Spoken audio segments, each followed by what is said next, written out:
there have been many efforts over the years to establish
Can we can we go back to EAM, please? Just play the full rundown एक बार ना. So I'll give you a sense of.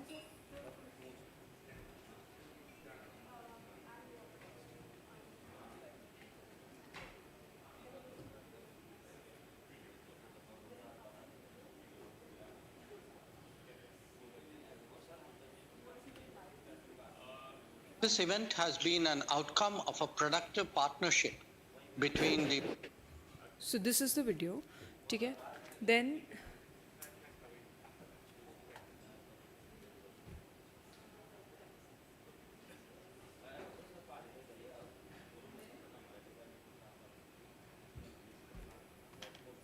go to EM slide. Go to EM slide. Here. Huh?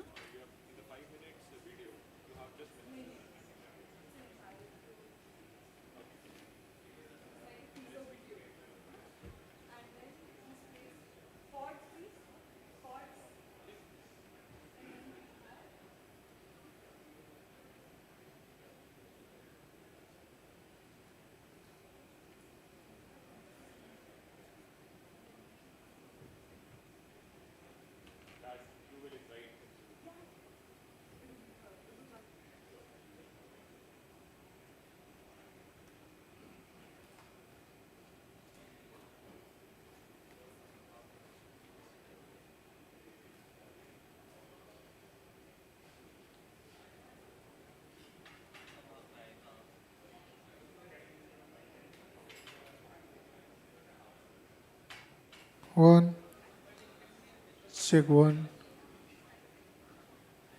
check 1, 2, check test 1, check 1.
Can I please request everyone to take their seats? EAM's already here and we're about to start. Can I please request everyone to be seated?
EAM's just about to join us in this room. Can I please request everyone to take their seats?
Good morning, everyone, and welcome to the 9th edition of the Global Technology Summit 2025, organized by Carnegie India and the Ministry of External Affairs, Government of India.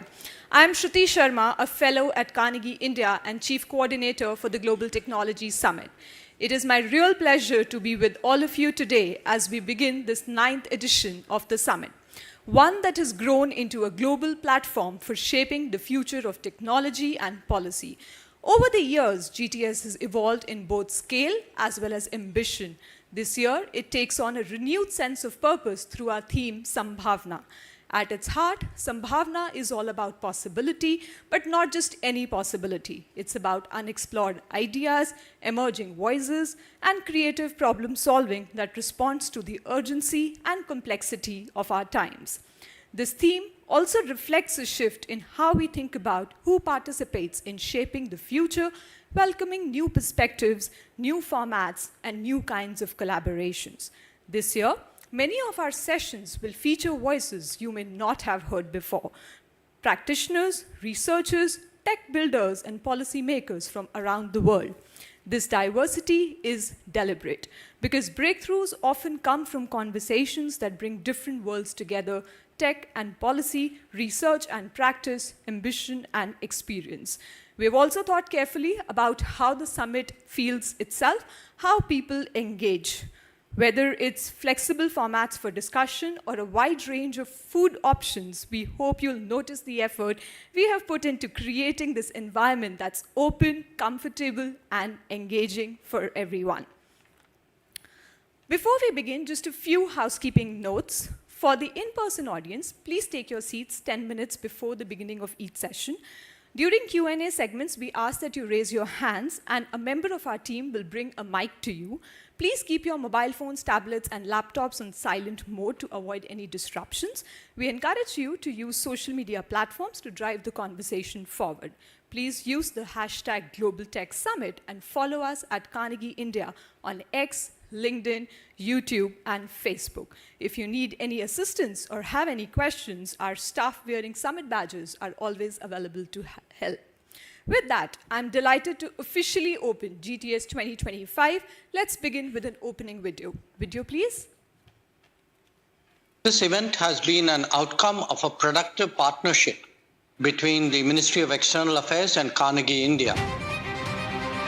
It is aimed at addressing an issue that is increasingly central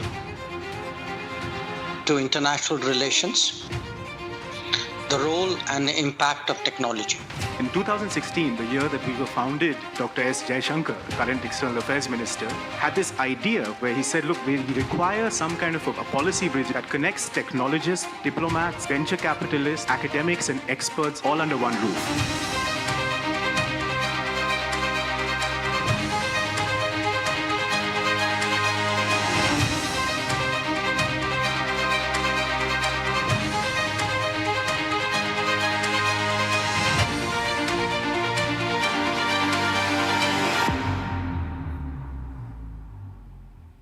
AI applications can open new vulnerabilities in nuclear command and control and communications. India's position is not to overly obsess and demonize AI and look at this only through the prism of safety and trust. It's for developing countries to not only catch up but to leapfrog more developed countries. We need to be able to leverage the use of emerging technologies. India's own story is not going to be similar to possibly even China's. No partnership will be more consequential to the future than that of the United States and India. We don't want to be closed into someone else's proprietary system. So it is very important for us to support and develop the ecosystem based on our model. We cannot get the next billion people into the transacting economy unless we close the access barrier. Unless you have a collaborative conversation, the intelligence across as a network will not emerge. And the quote of the day for me was, what works at scale is different from scaling what works.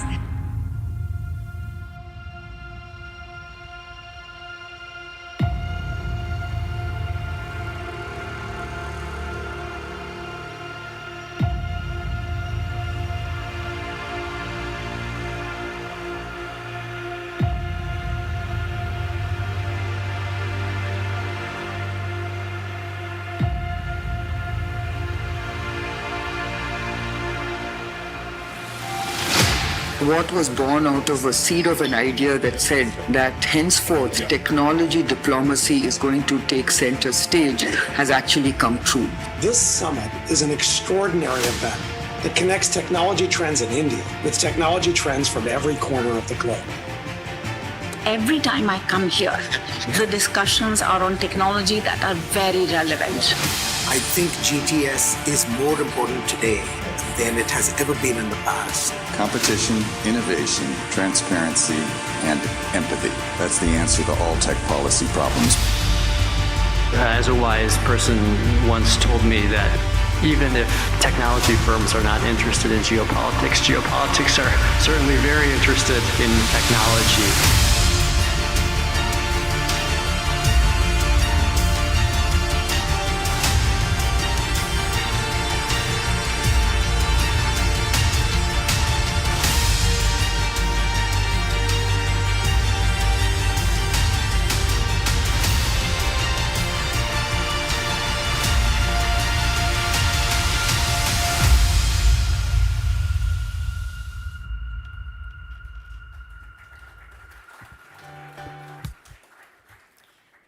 Dr. S Jaishankar, Honorable Minister of External Affairs, Your Excellencies, GTS speakers, and distinguished delegates, good morning and welcome to the GTS 2025. It is a continued honor to host the GTS with the Ministry of External Affairs, Government of India. This is the 9th GTS. It was born out of the creativity and foresight of the current minister and others, including the founding director of Carnegie India, Professor C. Rajamohan. We have strived to keep the GTS outcome-driven. This is a 4-day GTS. We spent the last 2 days in closed-door settings, debating creative new pathways for cooperation where possible across critical and emerging technologies, from representatives from over 45 countries, global technology firms, thinkers and scholars from every nook and corner of the universe. We've thought hard about this year's summit theme, Sambhavna. It translates to promise, possibilities, opportunity. In several discussions, though, with colleagues from around the world, many have said that this is an odd phrase for this point in time in life. Why Sambhavna is a question that we've been asked constantly. Where is the promise when the global order is breaking? I've repeatedly been told. Yet, when sitting across the table in India with experts and decision makers from across the world to discuss the future of AI, for instance, the words promise and opportunity are used in repeat. Life-changing technologies tested at scale and cost explains a part of this optimism. But the other portion of the positivity, I believe, has to do with an unsaid and unstated ambition to make the most of this moment in global change. Innovate is the crying call for those working on space, semiconductors, AI, DPI, cyber technologies, and in our policy architectures. As India's strategic technology journey evolves, so has the GTS. Last year, we spoke of alternative ways to deploy DPI. This year, we have in the audience those countries that are implementing this new conceptual logic. The last time at GTS, speakers were exercised over the staying power of the United States in its commitment to a new technology relationship with India. Currently, a new US-India framework called Trust is in the works. We've spent a considerable amount of time on this framework over the last 2 days. From AI to pharma and nuclear cooperation to defense, the research-led policy work done at the GTS and done by many of you seated in this room will be baked into the Trust framework to be launched sometime soon. Last time at the GTS, we queried about the ambition behind the EU-India Trade and Technology Council. This year, we gathered at a time where sheer geopolitics appears to have pushed both the EU and India into a new verve to deliver on the promise of cooperation. We've made GTS more effective. There is a GTS ecosystem that is too large to vocalize, but here they are. We can today reach audiences in the nooks and corners of India in several different languages and across the world because of the media and digital partnerships which are invaluable to democratize GTS away from the English language. The generous support of the Ministry of External Affairs have allowed us to keep recreating GTS, developing this larger ecosystem. And I'd like to take this opportunity to thank Raghuram S., the inspired Joint Secretary in Policy Planning and Research, and his incredible team, without which this GTS simply would not happen. Lastly, could I please thank the incredibly charged, driven, and unfailingly supportive team at Carnegie India, led by our GTS convener, who's been doing this for 9 years, a lot longer than I have, Shruti Sharma. Started with Raja in 2016. And just give a big welcome to many of you who join us not only in this room, but also virtually from 150 countries from around the world. With that, could I have the honor of welcoming on stage Dr. S. Jaishankar, the Honorable External Affairs Minister, to say a few words, followed by conversation. Sir.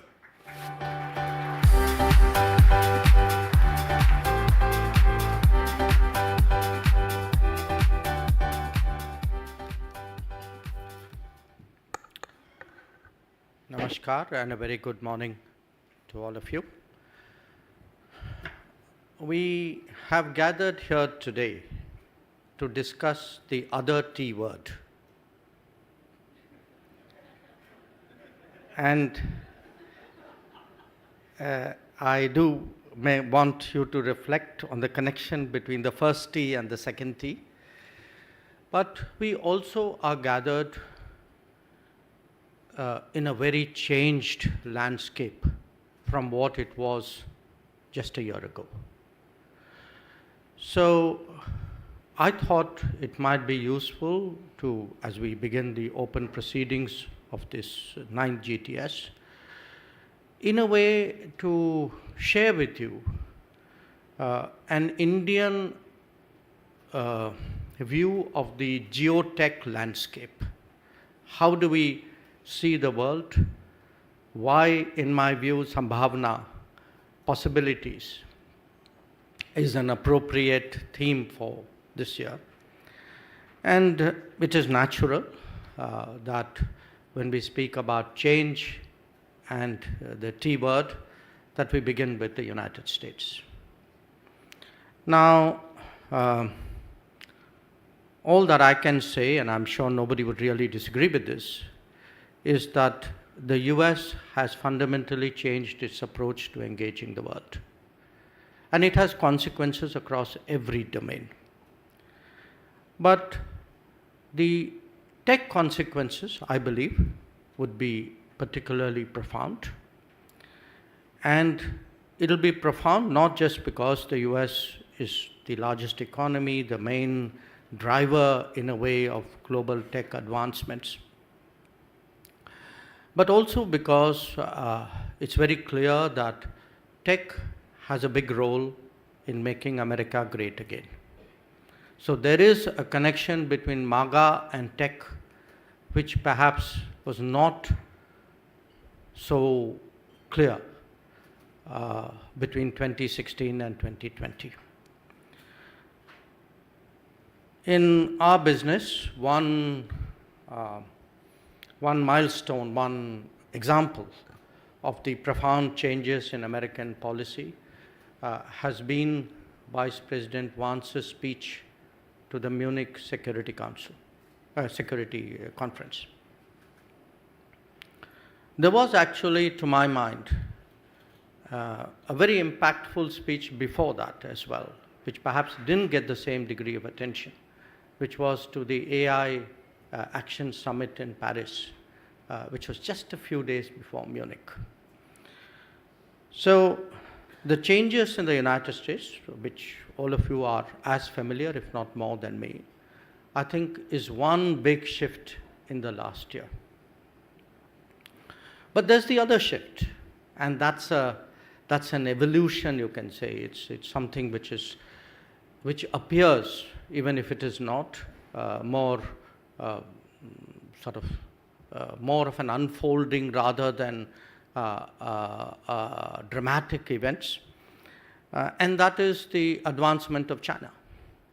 So that has happened in respect, of course, on trade. What we saw in many ways as the trade story has also been the tech story. And it's had its dramatic moments. DeepSeek was one. But I would argue that the changes impelled by China are as consequential as the shifts in the American position. In fact, one is to some extent influenced by the other. If one were to turn our attention to Europe, I think again here the change in the last year has been very sharp. 5 years ago, I think Europe probably had the best geopolitical situation. It had worked out the ideal triangulation between the United States, Russia, and China. Today, every side of that triangle is under stress. So from, and perhaps there's a lesson in it, sometimes very intricate hedging. From the best of all worlds, you can end up as the most difficult of all worlds. But again, I want to stress here that there are very important tech aspects to Europe's predicament, and in fact to our own interaction with Europe. And this year, just a month ago, we had 21 European commissioners visiting us. I think if you correlate the intensity today of India-EU relations, there is, I think, clearly factoring in both of their predicament as well as of the way India looks at possibilities which have opened up after that. A word about East Asia as well. I think in many ways, Japan particularly, South Korea to some extent, have also sought through the tech world means of a geopolitical comeback. And the salience of Taiwan, of course, doesn't need to be even mentioned. Now, in all of this, where is India? And you had an opportunity in this visit. I hope your conversations in the last 2 days have enhanced it, and the coming 2 days even more so, to acquaint yourself and to debate and discuss what is happening in our part of the world. Some of it is better known, DPI, for example. Some of it is in the making. I mean, the priority now given after many decades to semiconductors is an example. I think the space advancements are very interesting, not just for what they have achieved, but the manner in which the space industry and the space ecosystem itself is changing. I would say that to some degree for drones as well. The startup culture is deepening. The number of GCCs in this country is growing. And of course, when it comes to the AI era, I think where India is concerned, it's not just the scale of the data which would be generated, but in many ways the diversity of the data which would make it somewhat unique. So that's the way I would say geographically the landscape looks. A few words about some issues dealing with the current tech policy challenges we look at. Again, I think we are stating the obvious today when we say that tech has made trade much more national security sensitive.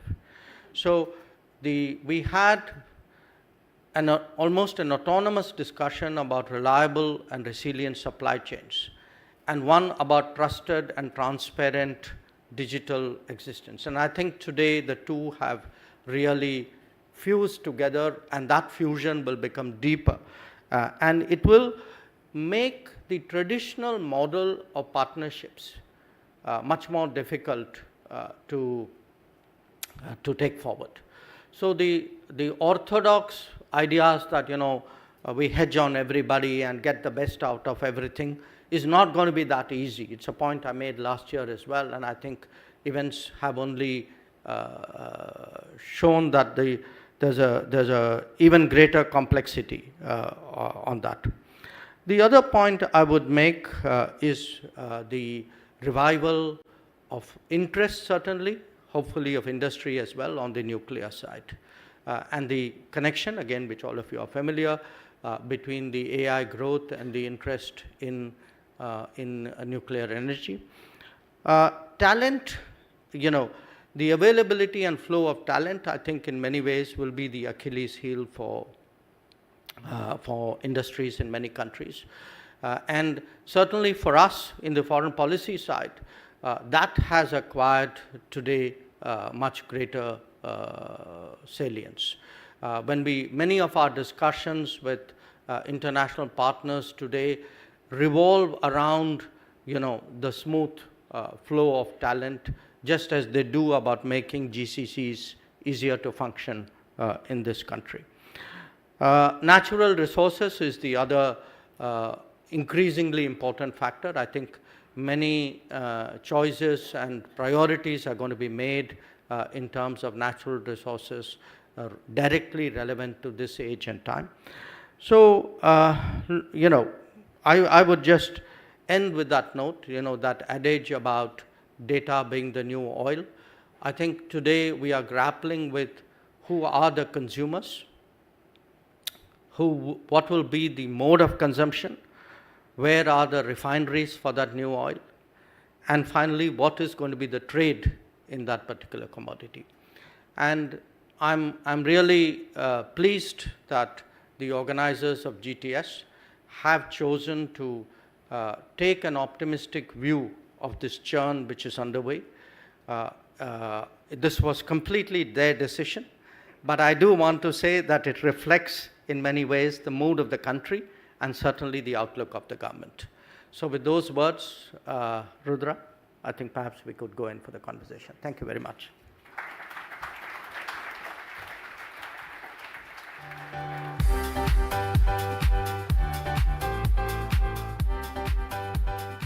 So thank you so much for setting the context and beyond. Perhaps I could just start with the two T's. In this world of two T's, in between the T's and beyond the T's, and given the theme of the summit, what do you see as the opportunity for India? You've often argued that in times of disruption, there is opportunity. So where's the opportunity for India today? In which T? In either, let's start with tech. We'll come to the other one. I think there are opportunities conceptually of different kinds. One, that we are actually seeing leapfrogging possibilities. I mean, if we are going to follow a path which was linear and extrapolative in a way, I think that has its own limitations with which we would have always struggled, because we would have come at it perhaps not with the required efficiency to get the benefits of it. So when you have now new pathways, some of which are still not invented, I think there are great possibilities here in terms of growth of new sectors, of really creating value, and also the other part of it is bringing our strengths to bear. Because at the end of the day, if a world is much more talent-centric and much more data-centric, I think that clearly is something which holds sambhavna for India. Now, again, it's not a given, because often when we get into these discussions, it's like, that's a slam dunk. That's surely going to happen. Nothing in life is surely going to happen. I mean, these are options. We will have to still have the right policies. In many ways, make up for deficiencies of the past, and try to really address it. In terms of the other T, to my view, to my mind, what it has done is it has focused our own minds on the need for actually correcting what I would call a certain skewed nature of our openness to the global economy. Many of us have argued for a long time that our more complementary partners are actually in the West. I mean, these are areas, these are economies where real growth is possible. These are much more open, they are market economies, there's a certain contractual underpinning to everything you do. These are truly, not entirely, but much more competitive certainly than the economies to the east of us. So I would argue that, we have today an opportunity to actually take the current situation, and if we can focus on these three big negotiations we have underway with the United States, with the EU, and with UK, I would say we could, if these really work out for us, let us say some in this year, we would be in a very different position. And I would again make the point, all three have a very high-tech content.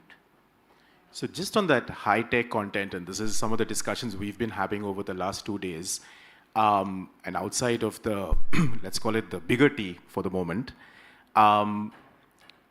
India has created new policy architectures. There's the TTC process. There used to be the ISET. Now there's a brand new approach, trust, through the Quad, etc. Over the last couple of years, if I can just ask you general reflections, how are these tech partnerships actually working out for India, which seems to be genuinely moving us in a multipolar way, but what's your reality check on the partnerships? My reality check on the partnerships would be that you have to move both the regulatory system and the real economy in step with each other.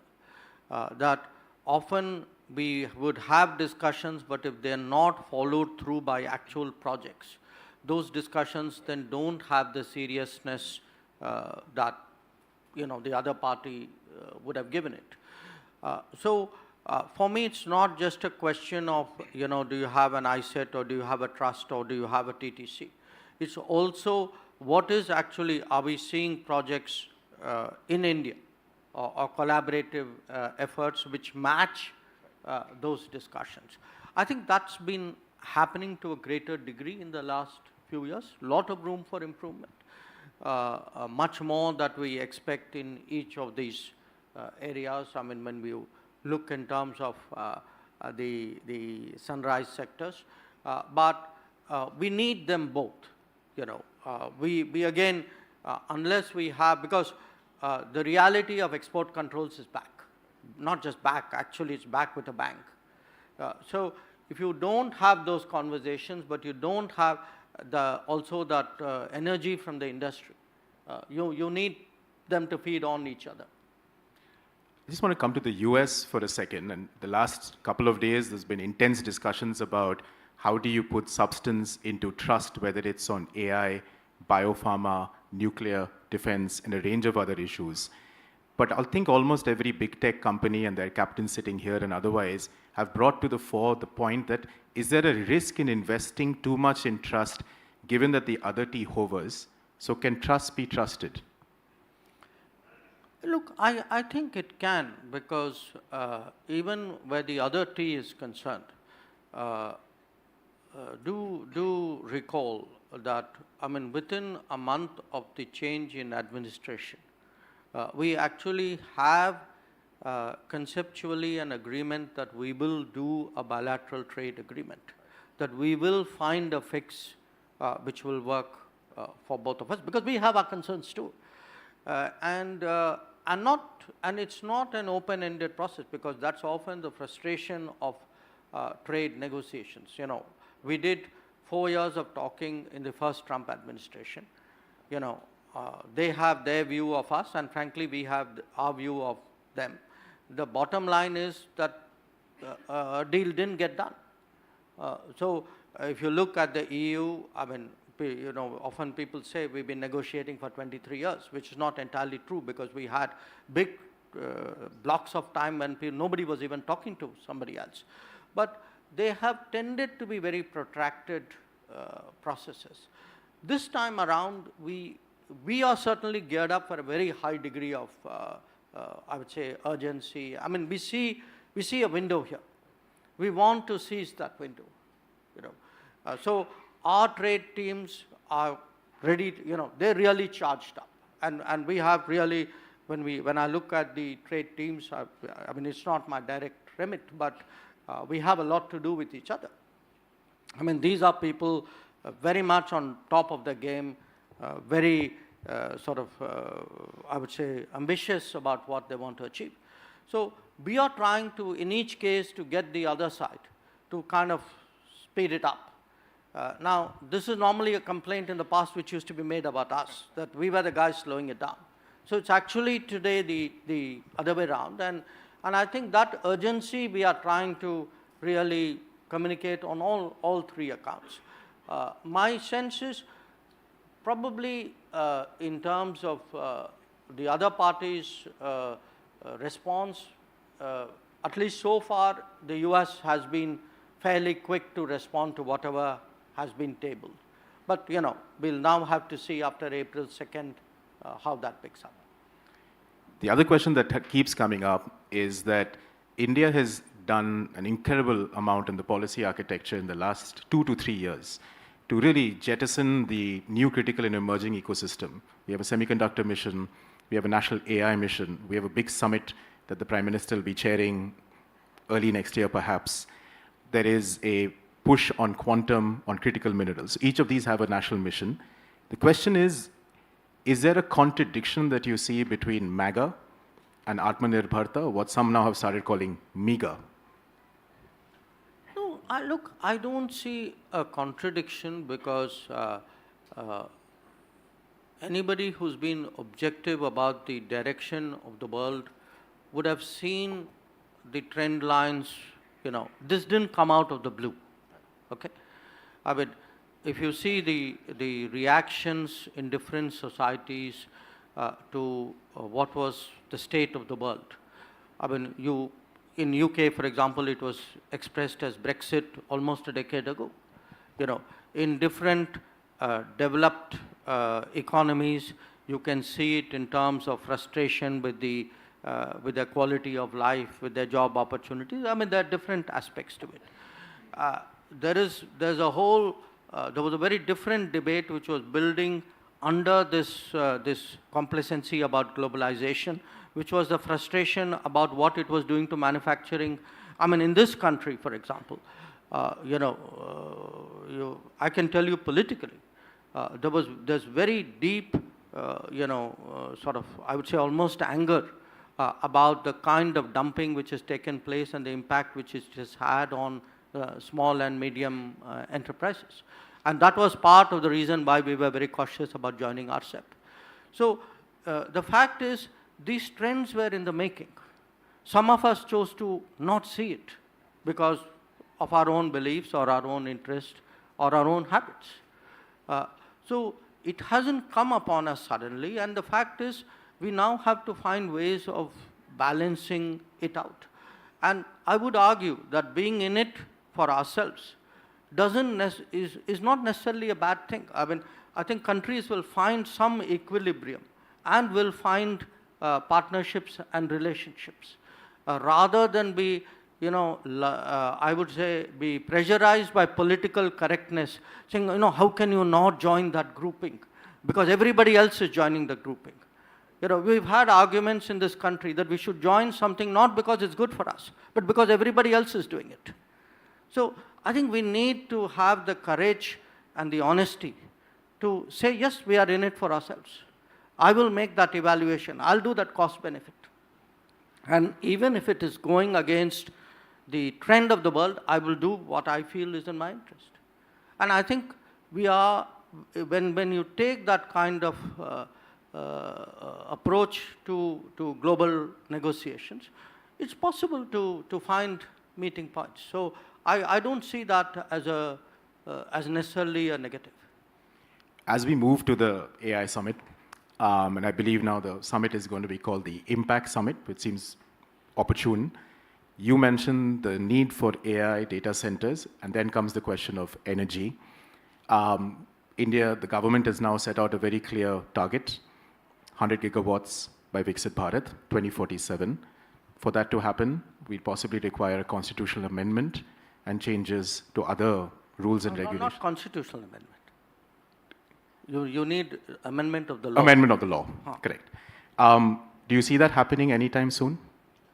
Well, I think it's the declared position of the government that we need to relook at the liability law because clearly the current law has not instilled confidence in the international nuclear industry for nuclear projects to take place in this country. I mean, that's a fact of life. We've tried various options in the hope that somehow we could bridge that gap.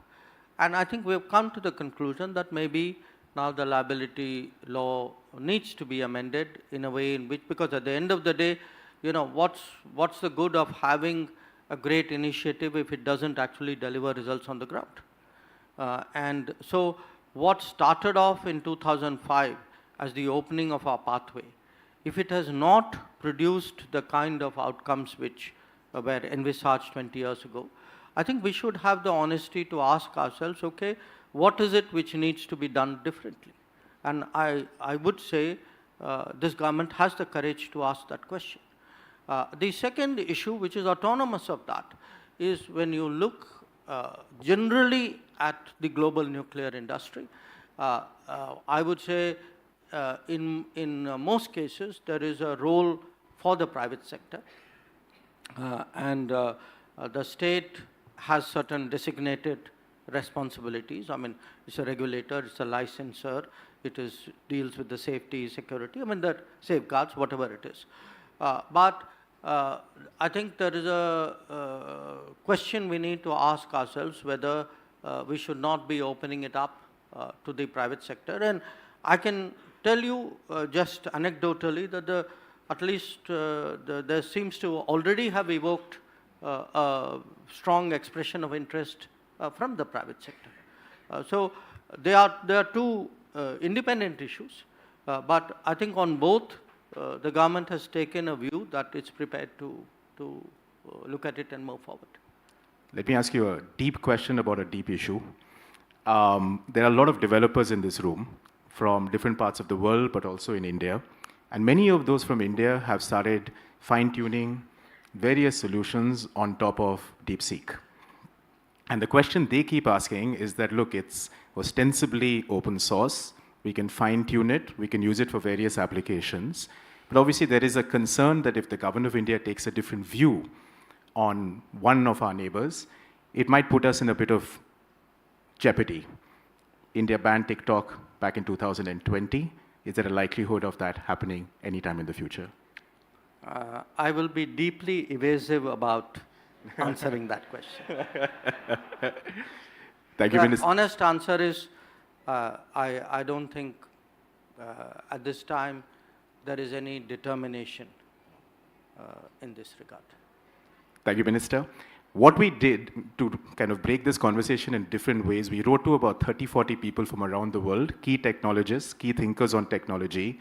We filtered some of those questions down, and I'm going to take 3 very quickly. The first question from Russell Waruba, who heads digital policy in Papua New Guinea. Russell? Good morning, Honorable Minister Dr. Jaishankar. Thank you very much for your support to Papua New Guinea and the Pacific. Sir, my question to you is, we've heard a lot about the Quad and the Pacific. Could you tell us how the Quad could help island states like mine? Thank you, sir. If I can take can I take 3? Would that be okay, sir? Sure. The second, Rosa Balfour, Director of Carnegie Europe. Thank you very much, Rudra. I'm based in Brussels. I'm usually based in Brussels now, in the front row here. And I'd like to ask you, what does Europe misunderstand about India? Sorry, what does Europe misunderstand about India? And the third question is by Thorsten Brenner, who's the co-founder of GPPI based in Berlin. Thorsten? Yep. Thank you, Rudra. Dr. Jaishankar, faced with Chairman Xi and President Trump, Europe confronts the dual challenge of de-risking. And I'm just curious what Europeans could learn from the Indian experience of managing dependencies. So, these were the easy ones. These were the easy ones, sir. Okay. So the Quad and what can it do for Pacific island states? I think we have been trying to do some things. There have been actually achievements on the ground. A lot of things are still in the pipeline. In fact, just yesterday, day before yesterday, we announced Quad STEM fellowships for Pacific nations.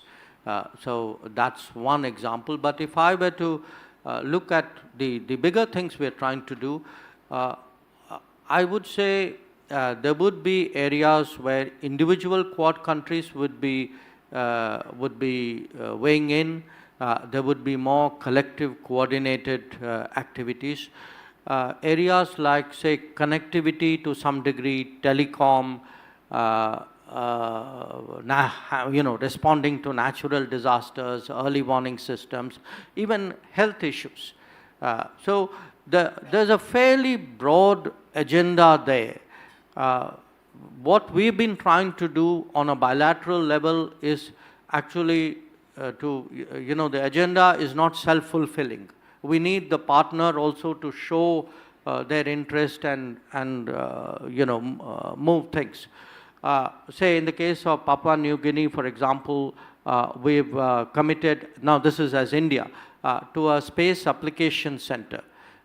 We would be keen to help in health response systems, or in fact in matters to do with IUU fishing. So what the Quad does is it offers a whole lot of choices on areas which are developmental priorities of Pacific Islands. And it's up to the island really to exercise those choices. But it does certainly strengthen your hand and in many cases give you very tested solutions, on weather forecasting, in issues like, say, dialysis, in 5G based on Open RAN. So that would be my broad answer. On what does Europe misunderstand about India? Look, I'm not sure I would use that word. There are gaps. I mean, I'm not being diplomatic about it.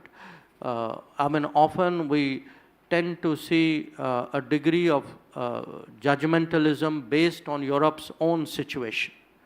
So to the extent Europe, Europe has had the good fortune of having a certain strategic comfort for multiple decades. for a continent which saw so much violence and bloodshed, then you've had really 70, 80 years. Yes, there have been some issues. Yugoslavia was one. What's happening right now in Ukraine is another. But by and large, Europe has enjoyed a period of peace, prosperity, stability, security, and complacency, which came out of it.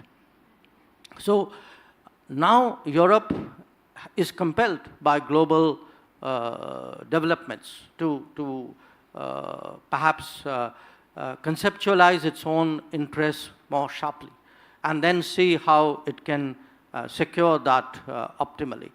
So some of our debates is, a region which is very secure finds it very hard to understand another which is going through very difficult challenges.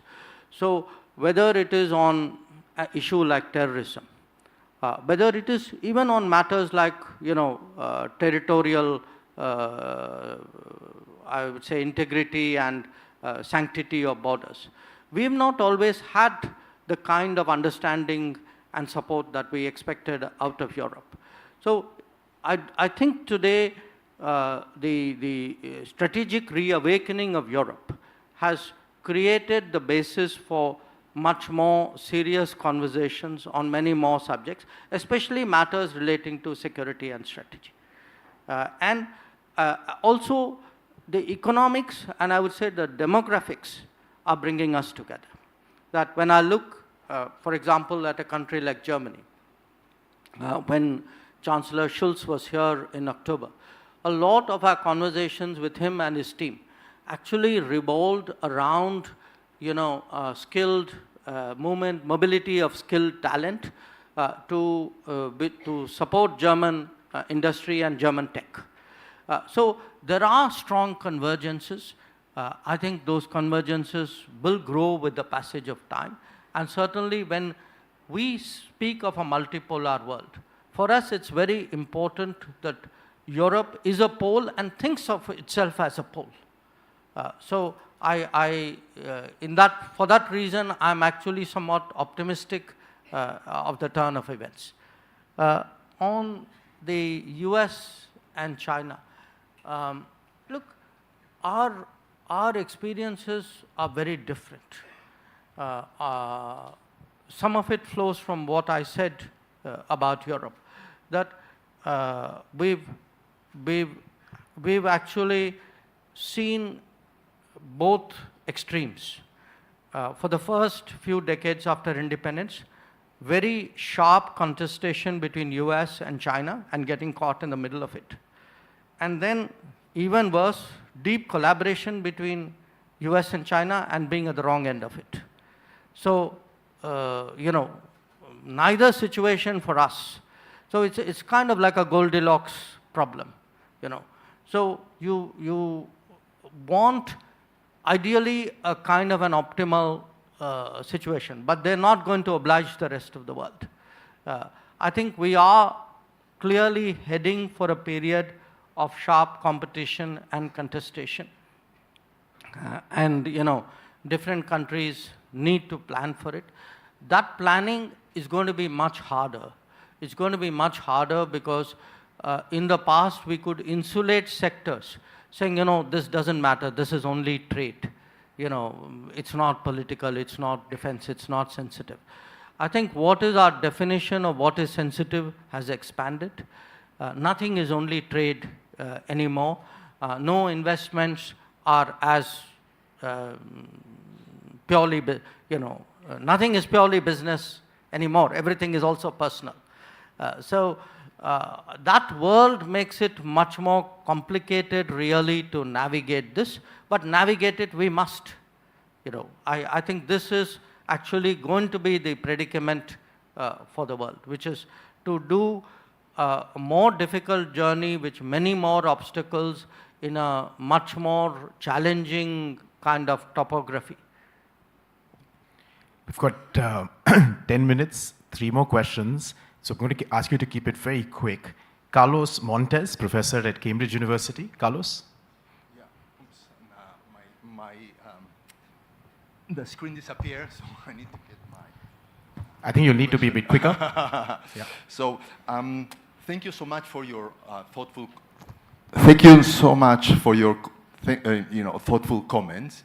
The Prime Minister shared with me his pride in how India leads with technology that puts people first, which is very unusual in the world. And he pointed to UPI as a transformative example. And from your perspective, what are the key steps to ensure that Indian society maximizes this technology's potential, driving prosperity at home and abroad, particularly in these difficult times, and enabling India to fulfill its historic role as Vishwa Guru, a true teacher to the world? Very quickly, Lisa Curtis, CNAS in Washington, D.C. Thank you, Mr. Minister. It's very enlightening to get your perspective. The transatlantic partnership is being shaken like never before. Do you think China will seek to exploit this increasing divide between the Trump administration and Europe? And perhaps the best question for the last, one of our young ambassadors from the Kautilya School of Public Policy. Please go ahead.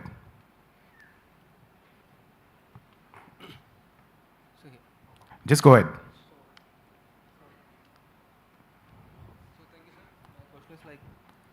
Can you hold up the mic closer? Yeah. There's no need to be nervous. You can just ask the question. Sir, I want to ask about with emerging technologies now a key determinant of global power. How India will navigate the delicate balance between strategic tech alliances and maintenance of technological sovereignty. Do you also see a role for Indian academia in this process? Okay, so you got a question on DPI, Transatlantic Alliance, China, and India. Yeah. Okay. Look, on the, you referred to the UPI, but that's one example, a very important, successful one, but still one example. I would actually make the point that in the last decade, there has been at a societal level an enormous embrace of digital technology in this country. Now, we in fact assume it's happened all over the world. And as a frequent traveler, I have to say that is not exactly the case. When you go around the world, I'm very surprised how much more conservative many other countries and societies and people are about the application of technologies of digital technology, particularly to their daily lives. Cashless transactions are one very good example. Okay, if you look at our just raw numbers, the numbers are huge. And the transactions may be small, but to me the important point is if you have a large number of small transactions, that means it is actually seeped all the way down. So, when we look today, not just at, say, business or even the social side, I look even at governance. A lot of what we have been able to do, we would not be able to do if it wasn't built on a digital backbone. If we are today, let us say, we have a health system which covers about half our population today, it would be inconceivable. We wouldn't know who the beneficiaries, who the eligible people would be. If we have, we built 40 million houses, which means at 5 a house, about 200 million people have got houses. We wouldn't know who are the 40 million people who deserve that house, who are eligible for that house. So what it has done is, it has created, and there are a lot of other services. You could say your passport has got easier, your income tax filing has got easier, your driving license has got easier. But pretty much every walk of life, when I see the ease and the confidence and the agility and the creativity with which people today are applying this to the daily problems, to the governance, to policy issues, to their transactions. I think it's actually something we should be very proud of. Now, how can it impact the world? To some extent through examples. Because one of the advantages of putting some of this in a global south construct is other nations, there are a lot of nations who believe that if it works in India, it will work for them. They believe that the conditions are similar and therefore these are replicable or transposable experiences. They may not believe it of the same technology or the same experience if it was happening in some other region at a very different level of development. So, there is I would say, an exemplar's impact as well. But here again, it doesn't happen by itself. That it needs leadership, it needs policies, it needs constant exhortation, motivation, marketing, call it what you will. It has to be very activist for it to reach that level of penetration and that degree of acceptance. And that, to my mind, going back to your first question, that actually readies the society for a different growth possibility ahead. I mean, it's not just a question of having a different pathway.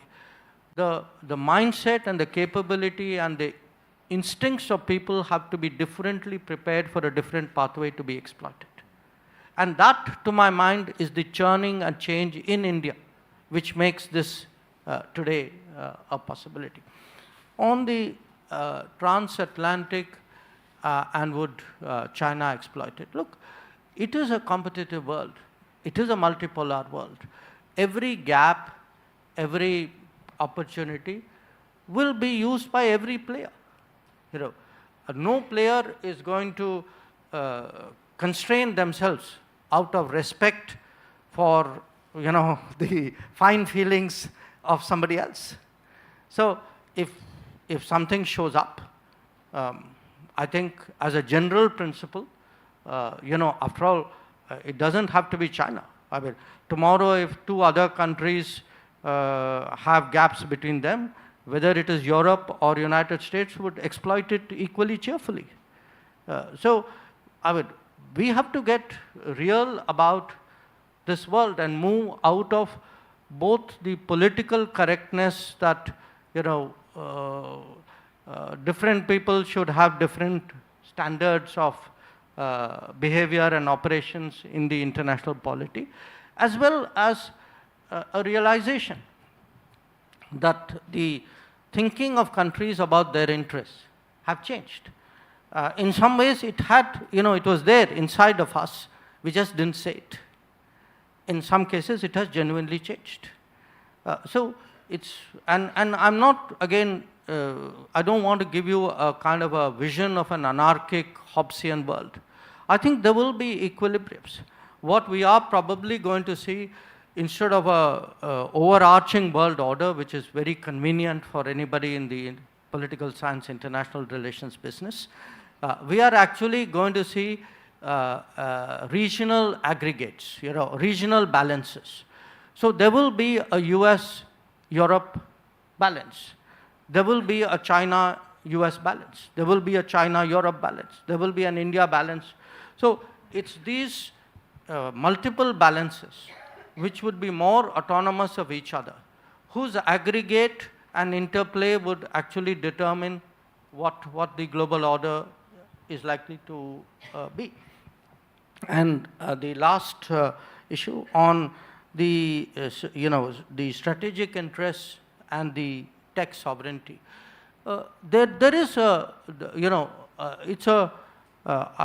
there is an interplay there because, I mean, again, if you need to have that tech capability, which has aspects of sovereignty built into it, which will make us a player.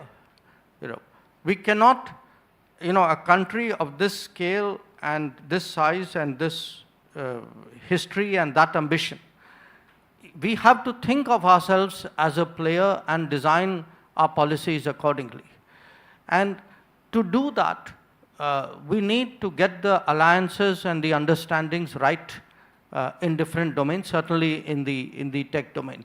So there will be some give and take, because when you work with other countries, sovereignty is always, to some degree, is a card you put on the table in return for some gain. So you work out what is an ideal degree of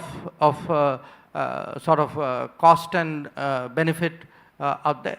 I think that would apply to the tech world as well. But I think it's very important, therefore, to be judicious, because the nature of the business is so profound.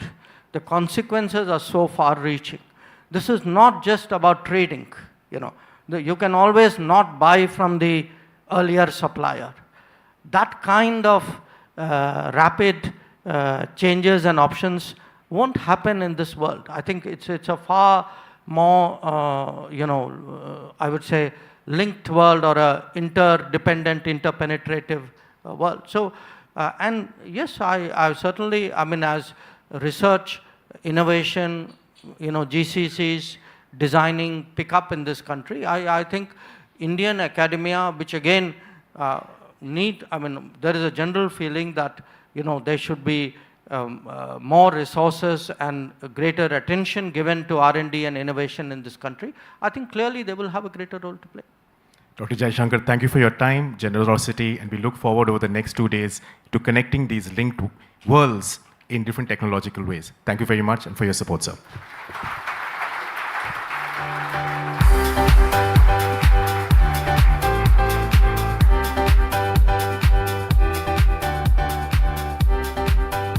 Thank you, Honorable Minister, for a powerful opening conversation that provides the context and sets the stage for our next session.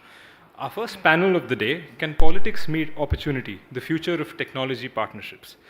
Please welcome Samir Saran, Observer Research Foundation, Nivruti Rai, Managing Director and CEO, Invest India, Ashley Tellis, Tata Chair for Strategic Affairs and Senior Fellow, Carnegie Endowment for International Peace, and Thorsten Benner, Co-founder and Director, Global Public Policy Institute. This session will be moderated by Lindsay Ford, Senior Fellow, ORF America. Can I have the video, please?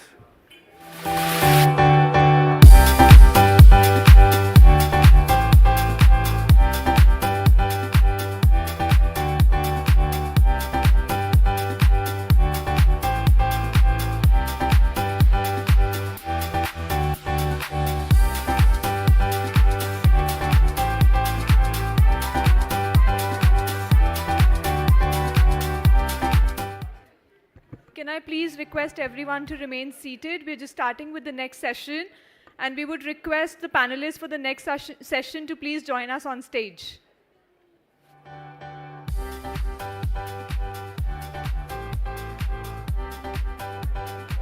Thorsten, Samir, Nivruti.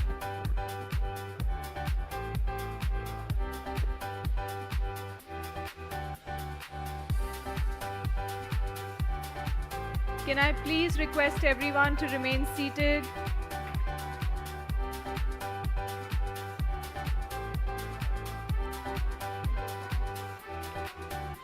Can I please request the panelists for the next session to be on stage?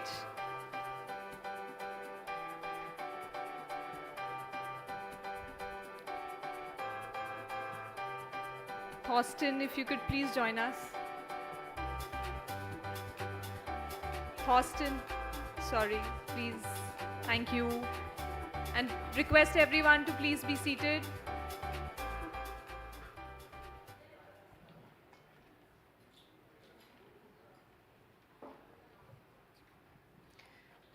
Okay, well, we'll go ahead and get started. This is perhaps a very apt topic to kick us off in the first panel, given everything going on in the world. Can politics meet opportunity when it comes to technology partnerships? And we have a fantastic panel of experts here to talk with us on this topic today. I think certainly if you had looked back 7, 10 years ago, many technologists, certainly leading technologists in the United States, would have told you that what they were doing was beyond, maybe above geopolitics. That wasn't what technological innovation was about in the United States. That story has certainly changed. We have seen that consistently, I think, across 2 administrations now in the United States. So whether that started with the conversation about Huawei in the first Trump administration, up through new developments in the Biden administration, the CHIPS Act, conversation about AI diffusion, technology has become far more central to the way that governments are thinking about exercising their national power at a moment of contestation. And yet at the same time, I think that geopolitical contestation has also created some interesting opportunities and developments when it comes to technological innovation. Certainly in the European theater, there is no doubt that the tragedy of the war that is going on in Ukraine right now has nonetheless created tremendous advancements and new ways of thinking about defense technology that will have an impact across the European theater, but more broadly and globally as well. The fact that countries are now thinking about technology alliances and partnerships, whether that is, as we heard here, ISAT trust between the United States and India, more broadly, biopharmaceutical alliances and partnerships, that has much more become a way that governments are doing business. But what does that mean? At a moment, of course, when we see global tariffs going up and ongoing trade war between the United States and China, are we at a moment in which technological innovation comes back on shore to national governments? And does that undo what I think has been a trend toward both friendshoring, but also when it comes to technology, multilateralism in the last few years? So we're going to turn to our experts here to ask some of these questions. And Ashley, I'm going to start with you because obviously what is going on with the United States is the question that is on everyone's mind. And certainly I think what that means for US technology partnerships. The US-India tech partnership was central, I think, to the relationship over the last 4 years. What should we expect in terms of how this administration thinks about technology partnerships? And will you see where maybe the story of the last 4 years was folks like Micron, folks like Apple investing here in India, that what this administration will be looking for is folks like Tata, folks like Mahindra investing in the United States? Thanks, Lindsay. Thanks, Lindsay. I'm going to try and take a crack at that question, though I must confess that if I knew the answer to that, I could retire right away because I'd be the world's greatest stock picker. It's very hard to try and divine with precision what this administration will do. But I think there are 2 trends that are sort of competing for attention. One is a strong streak of techno-nationalism that exists in this administration that wants to preserve and protect US technological dominance and wants to bring back a variety of capabilities that it believes have been lost to the rest of the world back to the United States. On the other hand, I think there is also a recognition that there will be limits to how successfully and how completely this process can actually be brought to fruition. So there are 2 tendencies which are at odds with one another. How this will play out, I think, will really be determined by the mix of personalities within the policymaking space and the prominence of certain personalities vis-a-vis others. And the jury is still out on that one. But what does this mean specifically for India? I'm actually quite optimistic about our ability to sustain the technological partnership with India for 2 reasons. First, simply the logic of the market. India happens to have an enormously talented pool of manpower that corporate America simply cannot do without. And many of the things that we've seen happen in the last 10 years, the rise of global capability centers, the collaborations that have occurred between US business and Indian business, have really not been triggered so much by state action. They've been responses to the incentives provided by the marketplace. I don't see India's manpower advantages disappearing. I don't see the United States able to sharply increase the size of its manpower pool within the next 5 to 10 years, which takes us naturally to a partnership with India that will be sustaining. Second, the United States increasingly is thinking of geopolitical competition, and China is, of course, front and center in this competition.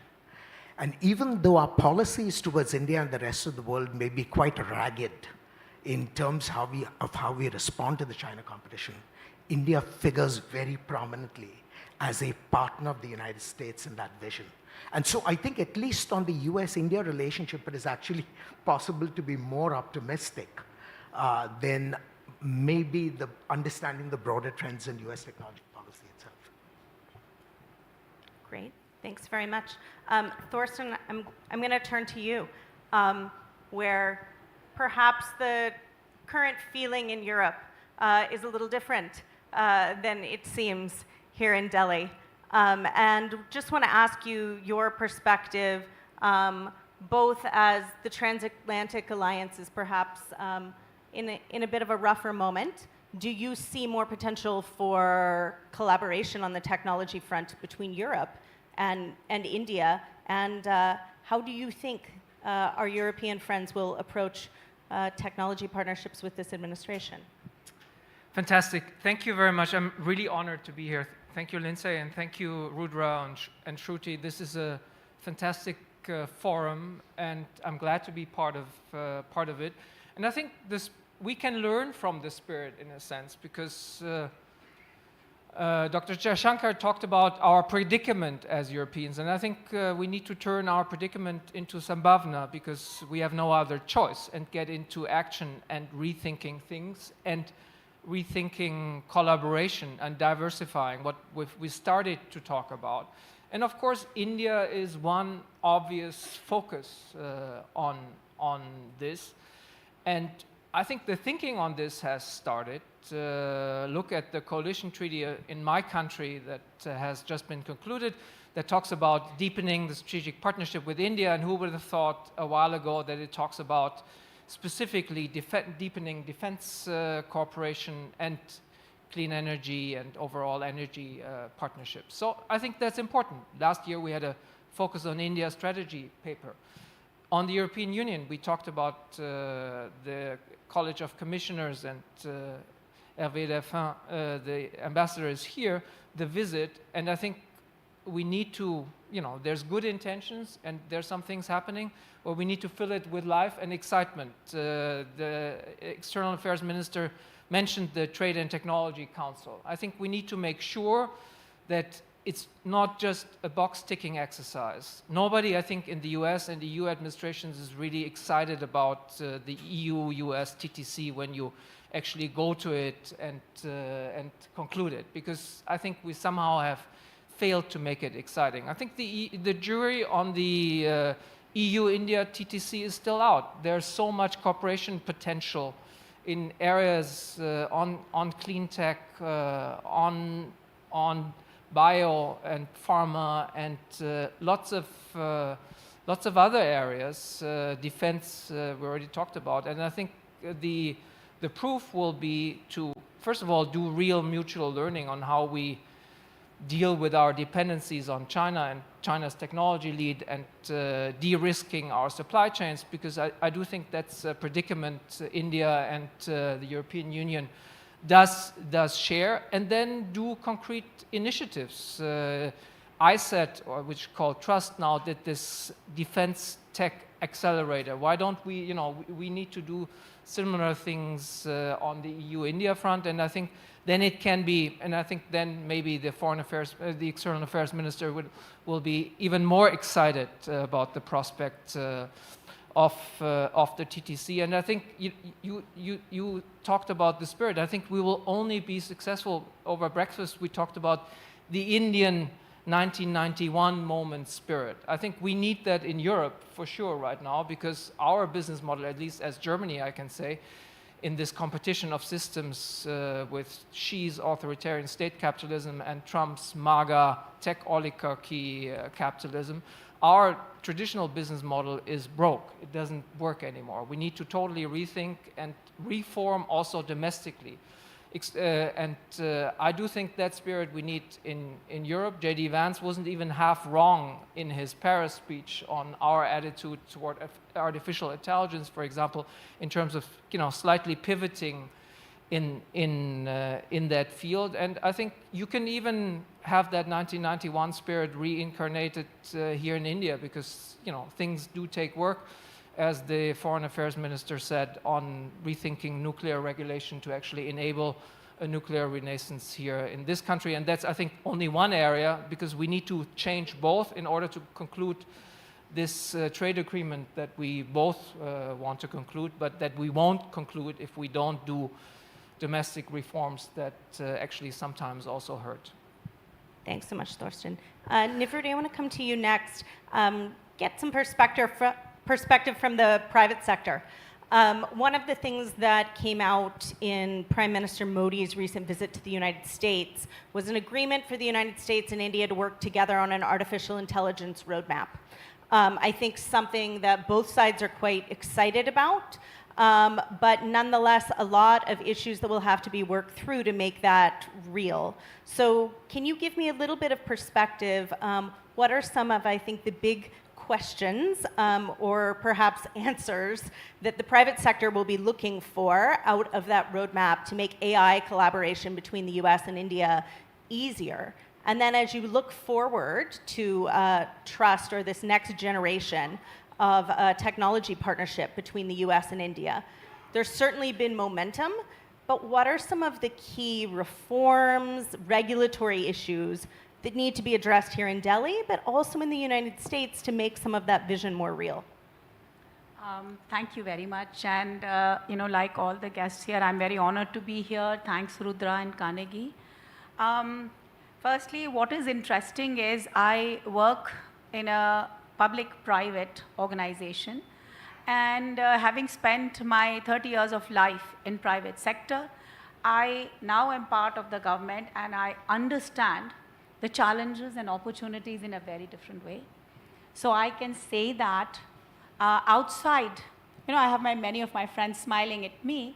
From outside, it was very easy to, oh, government is slow. Oh, they don't do this. Oh, I could have done this fast.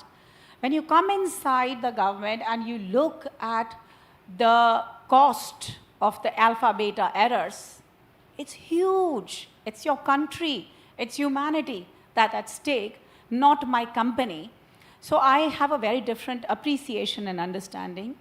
And I can tell you, a DeepSeek moment can happen in any industry. What is a DeepSeek moment? We have recently started using words which identify with companies. You Google. So I'm saying there's going to be deep-seeking many industries. And for that, I feel the only way things can happen is collaboration. And oftentimes, our Prime Minister says, Abhi samay hai, sahi samay hai.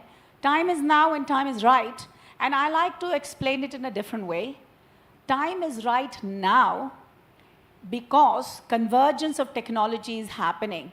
We are working on 1 nanometer compute, which is 1 by 10,000 of a hair. So compute has become cheap. Power is very important, and power, we are looking at renewable and generating more power, etc. So I really feel on top, the third vector that gets added is the geopolitics, and tariff is part of it.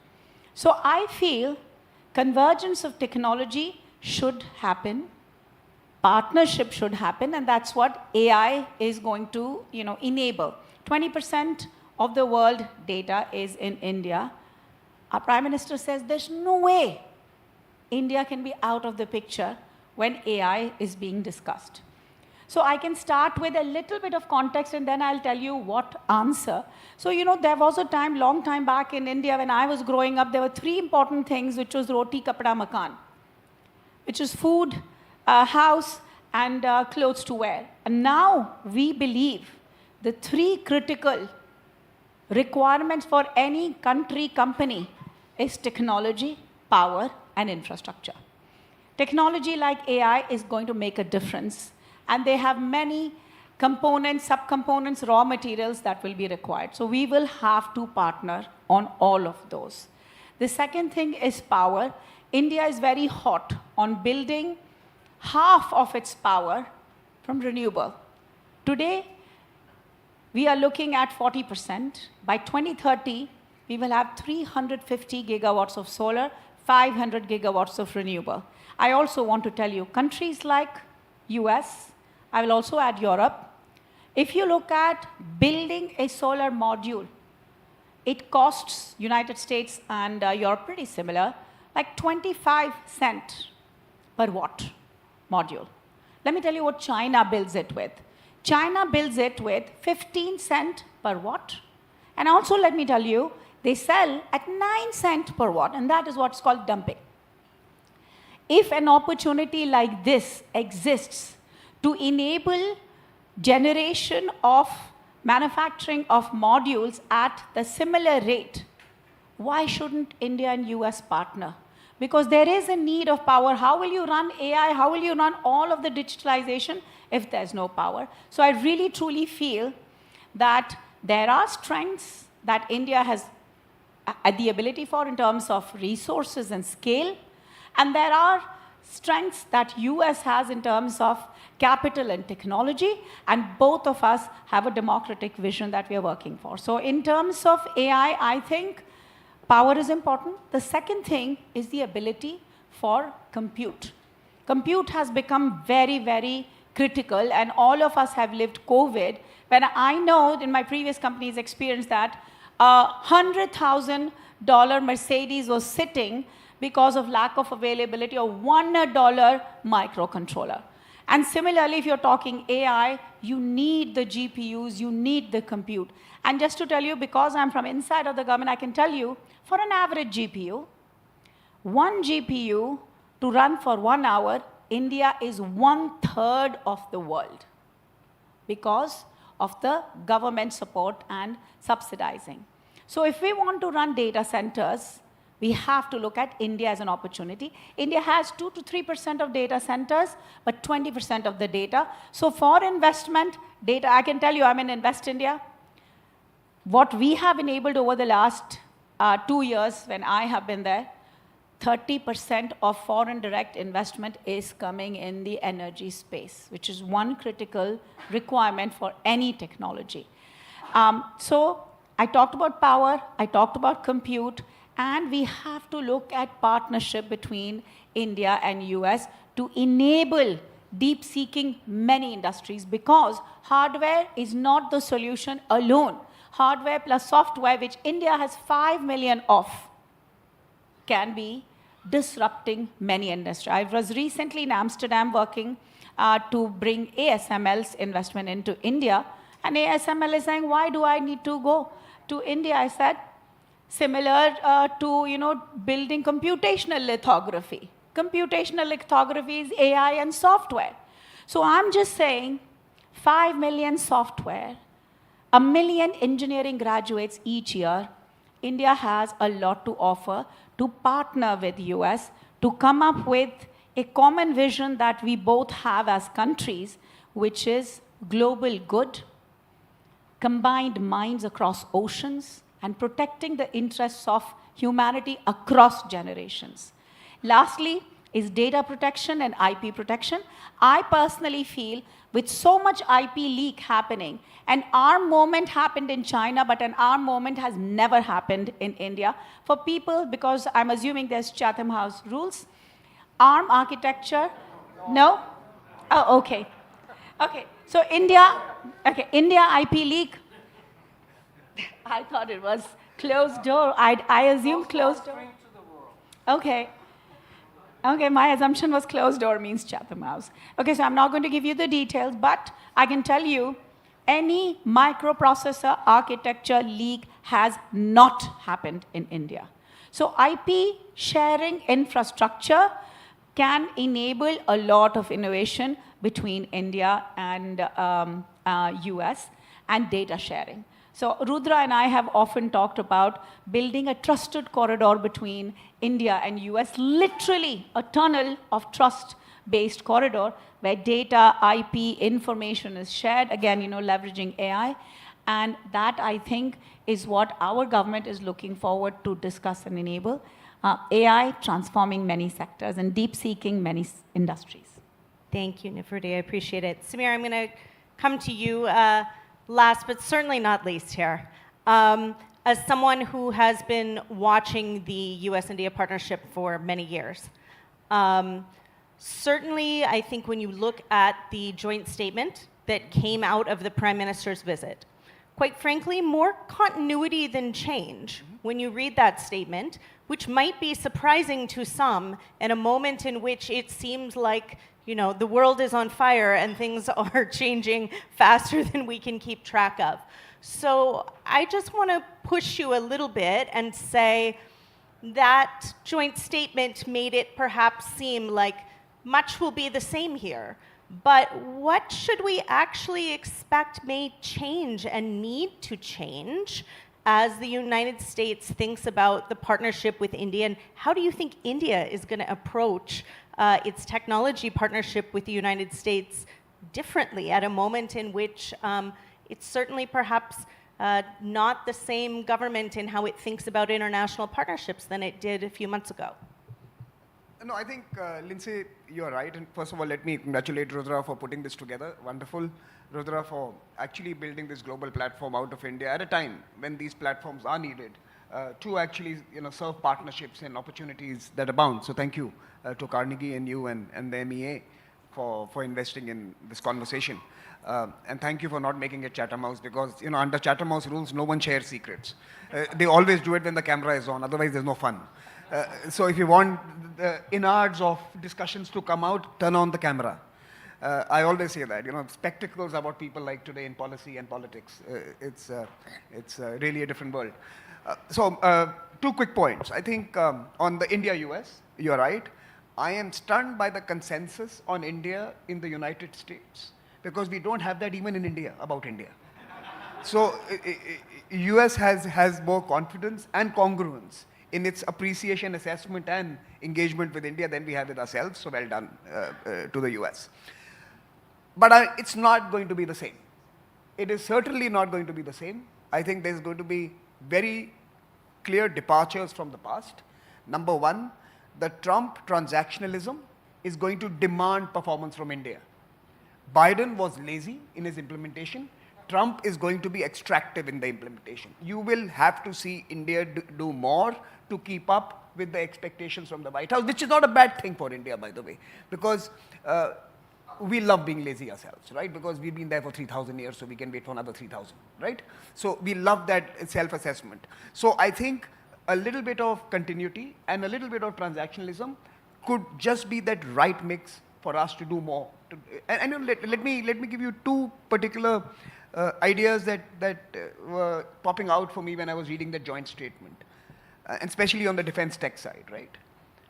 One was, of course, the oblique reference to future fighters and the jets and the aviation space. But I think that's overstated. I was particularly interested in the undersea platforms. And I think that is where the future lies if we really want to ramp up our relationship. Because till now, America has not parted with those crown jewels. And if they are willing to, and by the way, Trump, I think, is going to be more willing than anyone else, and could be fueling India's strategic capabilities, deterrence capabilities, maritime domain awareness capabilities, giving us some of those critical platforms, you could completely change the texture of trust that till now has been deployed more frequently than actually been visible in engagements. Because we have still not seen some of America's most strategic technologies being available for India. We have seen market technologies being procured through commercial deals. Let's be honest here.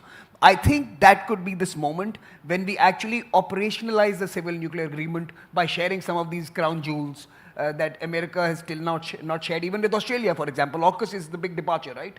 It's the first time the Americans are thinking about a nuclear submarine with Australia. And believe you me, AUKUS began with Australia, it is going to end with India, because Australia does not have the market capabilities to support a whole new line of production. So eventually AUKUS 2.0 is really about India, and I hope that Trump is really about catalyzing that kind of transformation in relationships, something that Ashley was working in the early 2000s to achieve.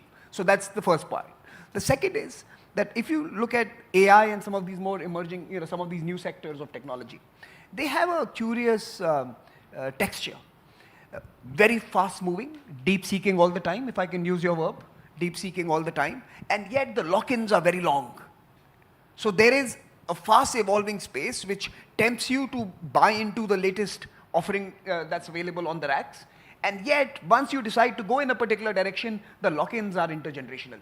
You will decide today where you want to be on the technology spectrum. Is it going to be more towards the authoritarian closed spaces? Is it more towards the open market-based economy spaces? So you are locking yourself up to onto the future now, even though the change is happening at such rapid pace that you're never going to be able to get the right choice or the right decision on making that choice. So it's a very interesting space, very difficult to choose, and the lock-ins are huge, and therefore Europeans don't decide, right?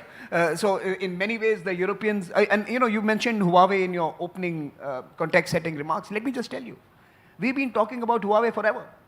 They are in 170 countries, including all of Europe, and they serve 3 billion people.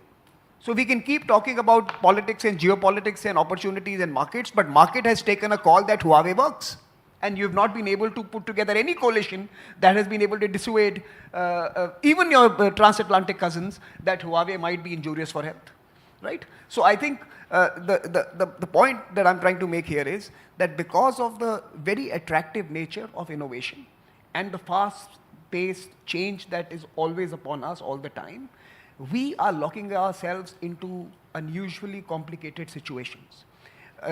Policymakers don't buy equipment. Corporations do. And the lock-in happens at that level. Conversations happen at a different level.